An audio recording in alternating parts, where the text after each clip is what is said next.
Welcome to the Redefining Strength podcast.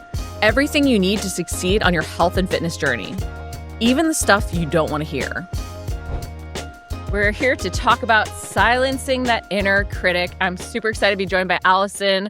I know it can be hard sometimes to silence those doubts, to stop those negative thoughts, but it's so key that we do learn how to control that mindset if we want to move forward. So Allison, thank you so much for joining me.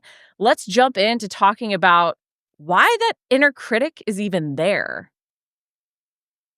Hey, yes. So we come by it naturally, which I think can be a nice relief that our brains are kind of wired for this. They're wired to keep us safe. So if we think back to, cave people times, we had to be part of a group in order to stay alive. Obviously, hopefully not worrying about bears chasing us anymore, but we still have that desire to be part of a group. And in modern life, though, that inner critic turns into this super mean girl, harsh self judgment instead of like helpful self correction. And lucky us as women, we tend to have this even more so because of all of those societal pressures that we face with being able to do it all. And, you see those Pinterest perfect parties and all of that reinforcement that we're just not doing enough. I am definitely more along the lines of the Pinterest fail images you see, especially if it's anything party related. But I do think it's really oddly comforting to know that we have this negativity bias, this judgment bias, and it's there for both a positive reason and it can really help us reflect, but there can be that negative side to it because I think the more we recognize something is natural, the more we don't beat ourselves up for it, but the more we also see the opportunity in learning to use it to our advantage even. Yes, and that's exactly the difference between self-compassion and self-criticism, is acknowledging that we're all part of this struggle and we can learn from those moments of setback. We can find ways to find the positive, that 1% better, and really be able to get out of that failure mindset. Because when we're criticizing ourselves over and over again, it can be really easy to believe that. Like, what's the point of trying? I'm just a failure. I might as well not even do this. You hear that often enough? What do you think your motivation to actually change is going to be? So, by not utilizing this shame as a way to just like get stuck, but rather utilizing it as a way to focus on what were some of the circumstances around this failure that led me to behave this way. So, for example, I like to think about driving in like, you have a really long, hard day at work and you're just ready to get home. You've got a plan. You're going to get your workout in, make dinner for the family, but you've had a super long day and everything just seemed to go wrong. You're driving home and there's an awful traffic jam. Your response after having all of that experience is probably going to be much different than if you had a really awesome day at work and you can look at that traffic jam as like, oh, this is annoying, but whatever, I'll deal with it, put on some music, rock out. Versus, this always happens to me. Now I'm not going to be able to get my workout in, right? So those circumstances can really be the difference maker in how we respond. And the more we're aware of, hey, we're not a failure. We're not intrinsically bad because we didn't do the thing we said we were going to do. There's a bigger picture there. And so then we can identify, okay, what were the challenges? How can I make it just one tiny change? Maybe I don't have time to get my full workout in. Can I do a dance party with my kiddos while we're making dinner or take the dog for a walk? We can really shift our perspective, which is everything, because how we perceive that event it shapes how we move forward from it. And a lot of the things that happen prior do shape our perspective of it. But the more we recognize sort of the cycle that we can be in and the impact each of these components can have, the more we can step back and even realize when we're critiquing ourselves and justifying the critique as, oh, well, I'm learning from this. It's good to be hard on myself to, make sure that I'm not just like letting things slide and I'm moving forward. But we have to realize there's like a dark side to everything, and what can be a strength can also be a weakness. So stepping back to assess these different things and even realizing where your perception of the event is coming from can be so important because that's what leads to, as you said, finding the 1% that can really make a difference. Exactly. And so there's a few ways that we can actually start to recognize how we can make those changes. Because if we're just like aware of it, okay, cool. But we have to move beyond that awareness. And so the first thing is that instead of just continuing to beat ourselves up for all of these mistakes, think about how you would speak to a friend. I like to think that most of us speak nicely to our friends. Otherwise, we probably don't have a whole lot of friends. So, if a friend comes to you and is like, man, I suck. I've been working really hard and, Friday rolled around and we went out. I had 2 glasses of wine, da da da da da. I'm such a failure. Are you going to say to your friend, yeah, you suck. You're a loser. You're never going to be successful. We laugh at that because, of course, we would never speak that way to our friends. But we say that to ourselves all of the time. So shifting that a little bit, talk to ourselves like we would talk to a friend. Yeah, that stinks. You made a couple of bad choices, but was it because you restricted all week or you had a really tough day and you thought that glass of wine was going to make you feel better?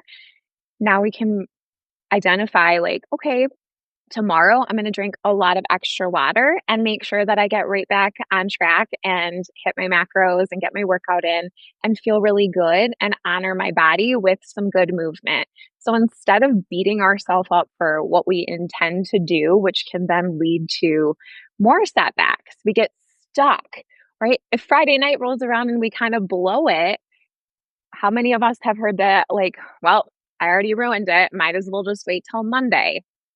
To use one of Coreyisms, we don't need to slash all four of our tires. We can simply get right back on instead of keeping ourselves stuck in that all or nothing black and white thinking.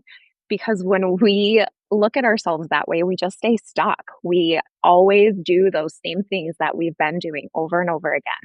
Diet starts on Monday. Let me get all the unhealthy food out of the house. And then I'm going to be so perfect, right? We tend to overcorrect even and go into that other extreme, which of course doesn't lead to real success. It might lead to some short term changes, but eventually we fall back into those old habits and patterns because it's not sustainable to be so stinking mean to ourselves and to treat ourselves so unkindly.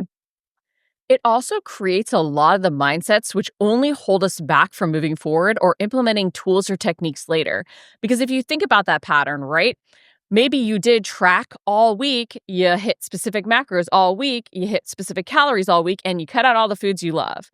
So you then think, oh, well, I fell off on Friday because this is miserable and tracking stinks and I'll never do tracking again. But it wasn't the tracking. It maybe wasn't even the macros or the calories you had. Maybe it was something that you need to adjust, but it was the fact that you chose to cut out all the foods you loved that then made things backfire, or not owning the stress of making these changes to make smaller changes to meet yourself where you're at. So in the end, because this feeling occurs, we then associate the feeling with the tool and we can't go back to the tool. So the stress, the guilt, all these different things, if we don't really assess them, almost make it harder and harder to make the changes.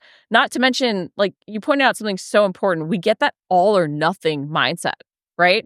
It's either I do the ideal or I don't. Well, what is ideal? Ideal is something that you can actually do today to be successful with.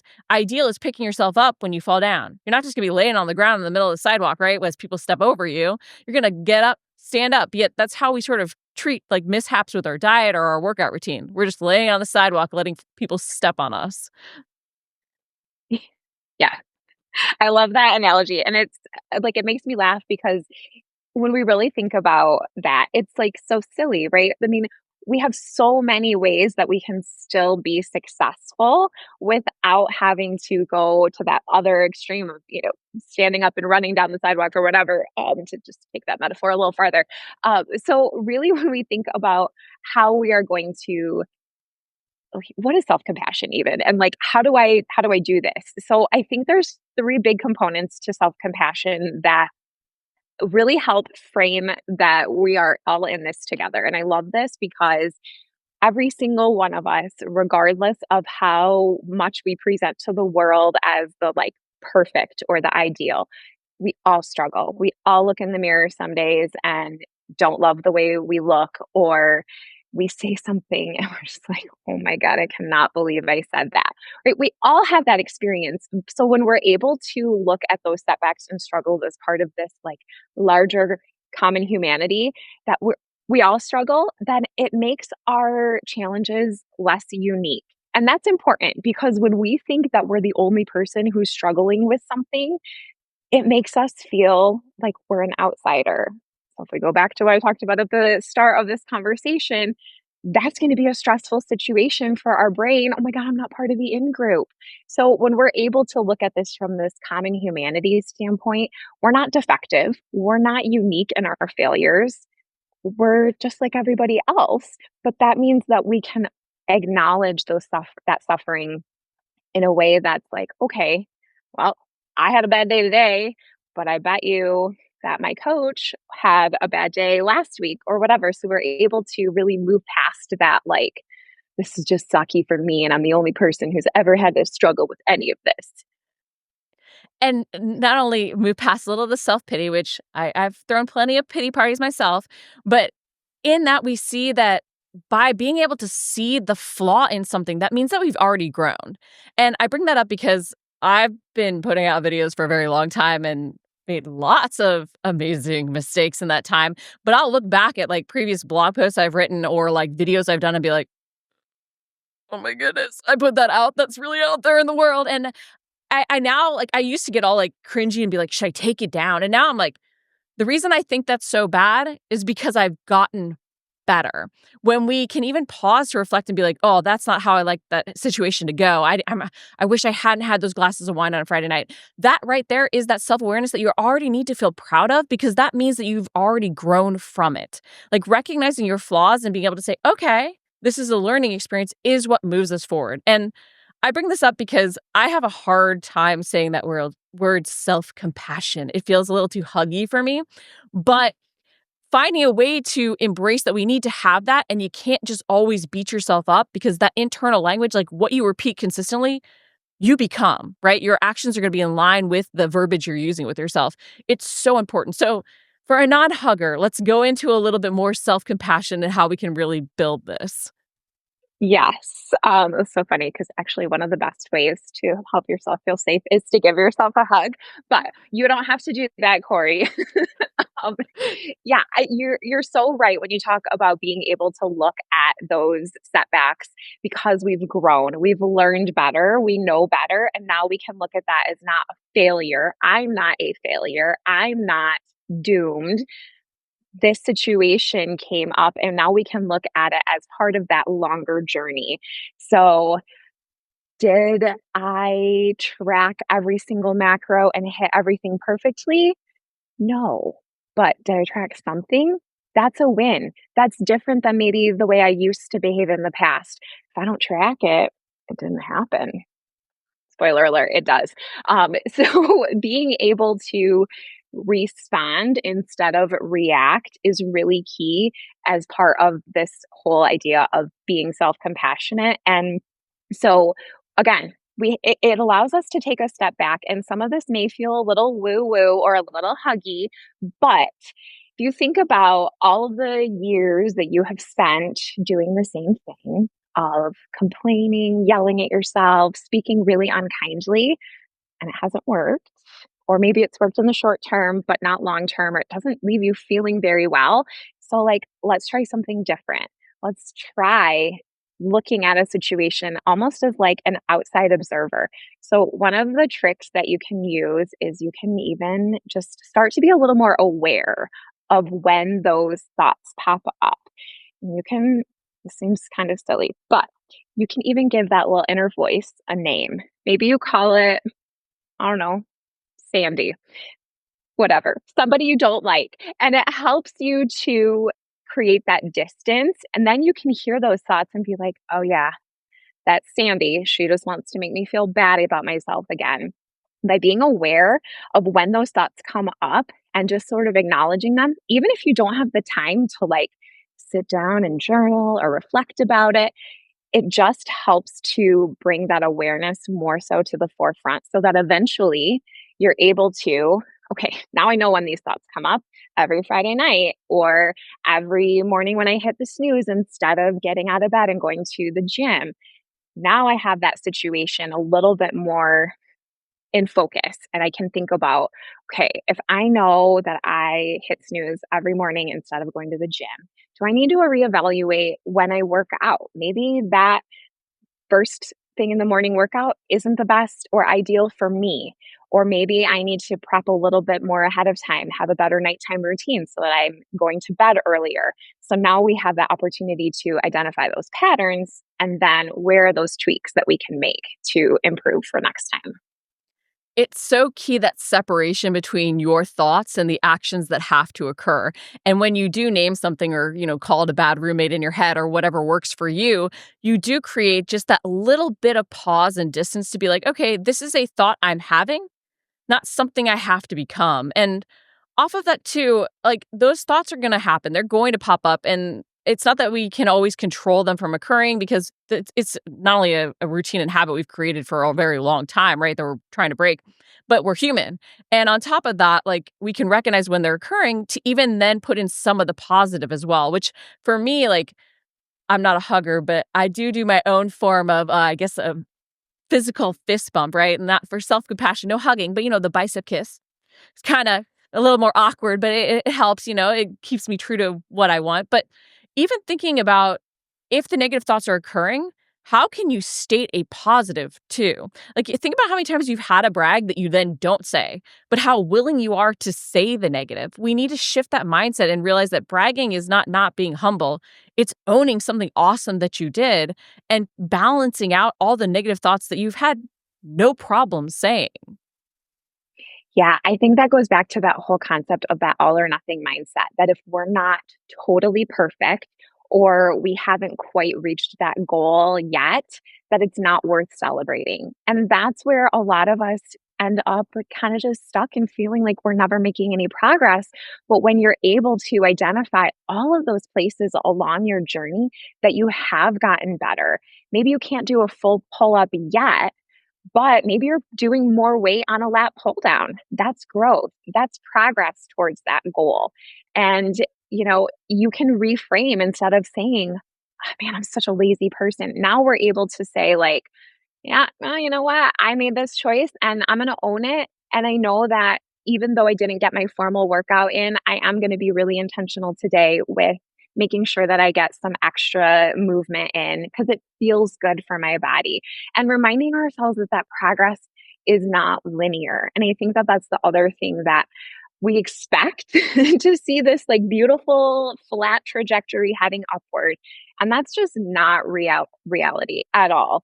We have those ups and those downs. The difference is that when we're in those downs or those, plateaus or whatever, that we look at it and can assess, where have I already been successful? What were some ways that I did improve?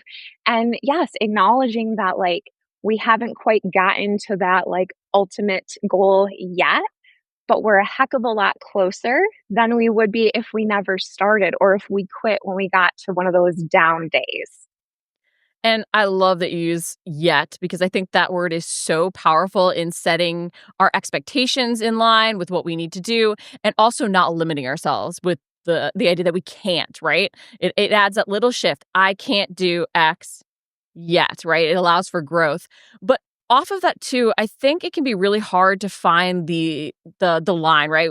Something that's also a strength is also a weakness, right? Having that negativity can be a strength, and that you critique things, you analyze things, you want to learn from them, but then it steers into a little bit too harsh an inner critic.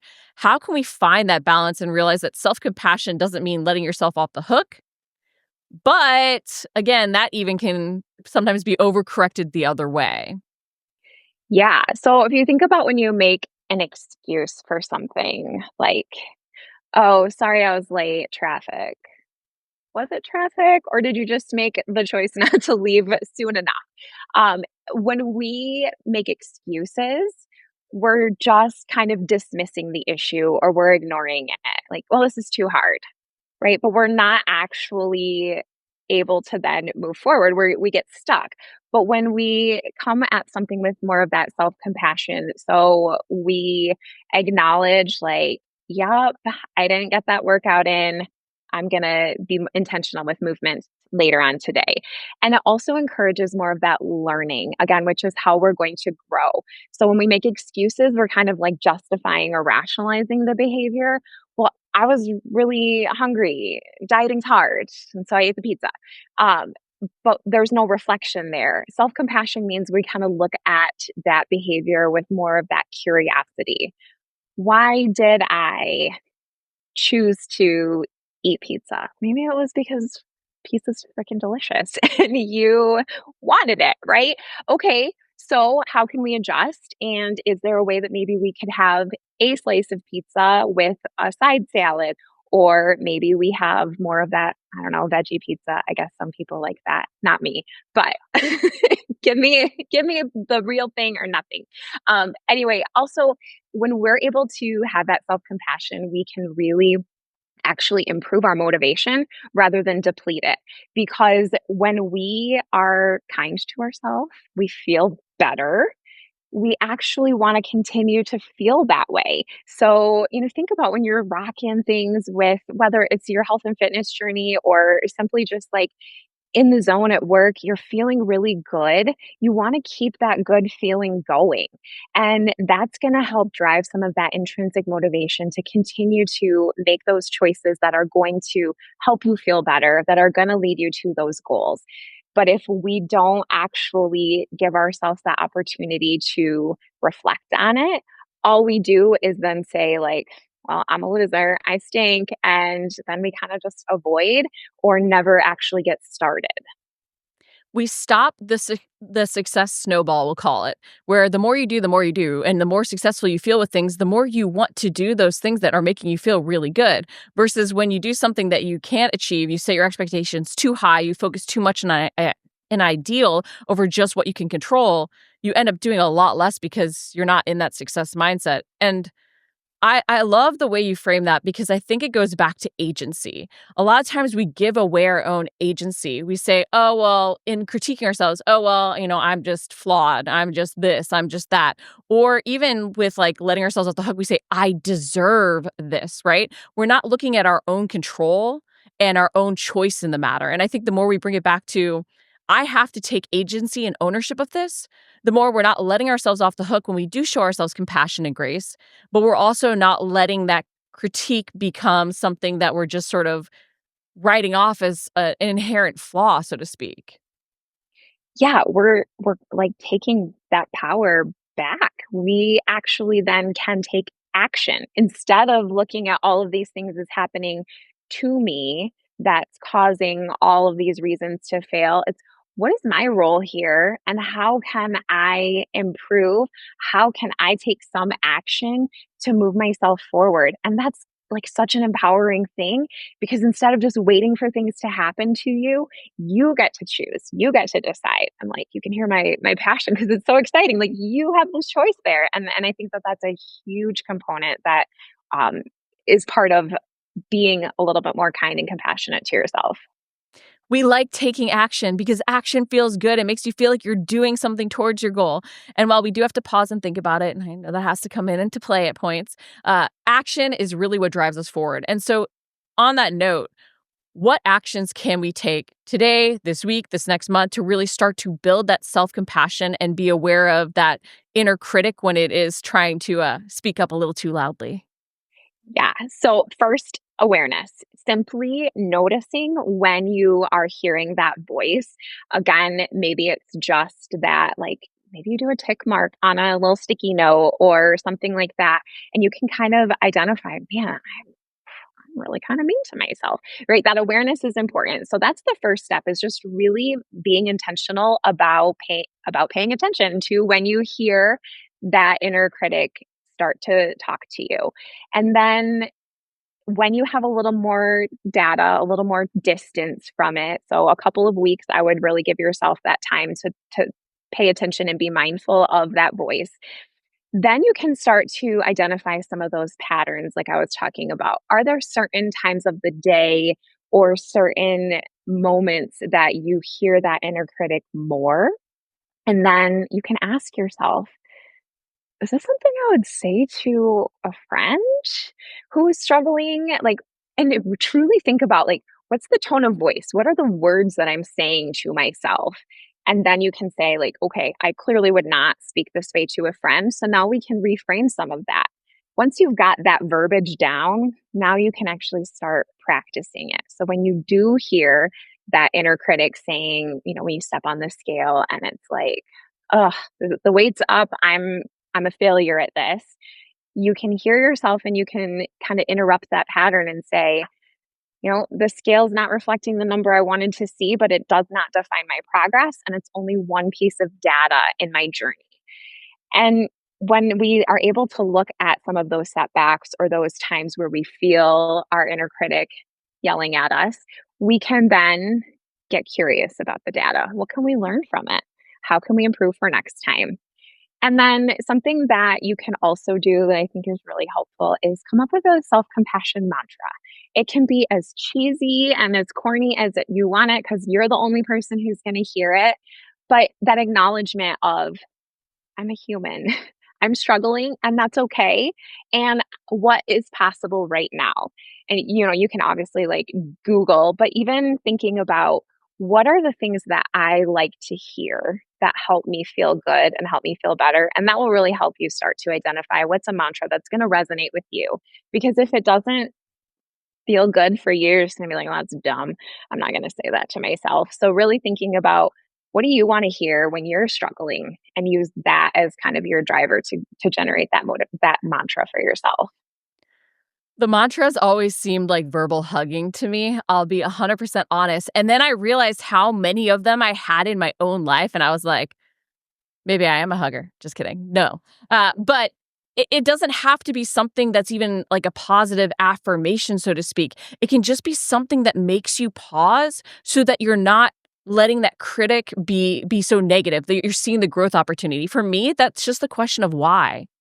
When I really have something happen or I start to criticize myself, I would go, why? Why am I critiquing this? Why am I going down this path? Why do I have these feelings? And when I start to do that, instantly I let some of the stress go and I let the emotion go because it becomes just a reflection. And we learn so much more in the reflecting than even in the doing. And the more we embrace that, the more we can grow. So I even feel like proud of myself. I'm like, yeah, I'm asking myself why and I'm pausing in this moment. And that really moves me forward. So just remember, it can be a question even that helps you stop the negativity to reflect on what you can grow from. It doesn't have to be a verbal hug, so to speak. Yes, I love that. So, on that note, Allison, any closing thoughts for somebody who's really struggling with that negativity mindset, who's struggling with that inner critics, often leading to emotional sabotage when they do really feel like they've just started to get that momentum going? Any closing thoughts to help them do one thing today? Yeah, I mean, I think just that reminder that we're all part of this common humanity and we all have those moments of struggle. And so it's okay. It's okay to feel that way. And just give yourself even just 5 minutes to say, like, okay, yeah, I am struggling right now. This is really hard. I want to improve, I wanna do better, something along those lines, and then really just give yourself that permission to take one action that's going to help you move forward, and it does not have to be anything crazy. It can be something so little as simply having one more glass of water or going to bed 10 minutes early. Something so stupid simple that you can do it, and it's gonna just help build that momentum and that snowball effect that you were talking about. And I love that you mentioned we're not alone. Even don't hesitate to reach out in the Facebook group, in the forum, reach out for a little bit of help and motivation and to even see how other people have conquered the challenge. While it's hard to be vulnerable in that way, not only can we potentially put some positivity out there and brag about something we've accomplished as we ask for that help, but we'll see we're not alone and we'll come up with a lot of extra tools that might really resonate with us, be us verbal hugger or not. Allison, thank you so much for joining me today. This was fabulous. I'd love to hear how you guys are all going to start using these tools and techniques to show yourself a little bit more of self compassion this week.